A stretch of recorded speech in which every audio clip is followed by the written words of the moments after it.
ಶರೀಫಾ, ಶಿಷ್ಯ ಅಂದ್ರೆ ಹೇಗಿರಬೇಕು? ನಾನ್ ಕೇಳಿದ್ದು ನಿಮ್ಮನ್ನಲ್ಲ, ಶರೀಫ್ನನ್ನ. ಶರೀಫಾ, ನೀ ಹೇಳು. ಕಣ್ಣಲ್ಲಿ ಗುರುವಿನ ರೂಪ, ಕಿವಿಯಲ್ಲಿ ಗುರುವಿನ ಉಪದೇಶ, ಮನಸ್ಸಿನಲ್ಲಿ ಗುರುವಿನ ಧ್ಯಾನ, ಈ ಮೂರನ್ನು ಬಿಟ್ಟು ಬೇರೆ ಯಾವುದನ್ನು ಚಿಂತಿಸದೇ ಇರುವವನೇ ನಿಜವಾದ ಶಿಷ್ಯ. ಗುರು ಅಂದ್ರೆ ಯಾರು?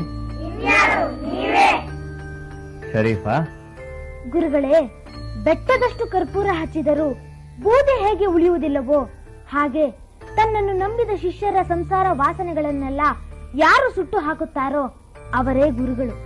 ಕೇಳಿದ್ರ? ಗುರುಸ್ಥಾನ ಎಂಥ ಮಹತ್ವದ್ದು.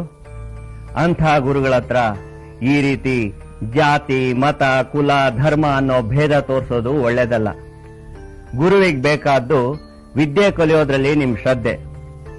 ಆದ್ರಿಂದ ಇದೆಲ್ಲ ಬಿಟ್ಟು ಎಲ್ಲರೂ ಒಟ್ಟಾಗಿ ಕಲಿತು ಬಾಳಬೇಕು. ಅನಾವಶ್ಯಕವಾದ ಭೀತಿ ಹುಟ್ಟಿಸೋ ಈ ಜಾತಿ ಅನ್ನೋ ಭೂತನ ಹೊರದೂಡಿಸಿ. ಇದೇ ನಿಮ್ಗೆ ಈ ದಿನ ನಾನು ಹೇಳೋ ಪಾಠ, ನಾ ಹೇಳೋ ಉಪದೇಶ. ಏನ್ ಅರ್ಥವಾಯ್ತು ಹೇಳಿ?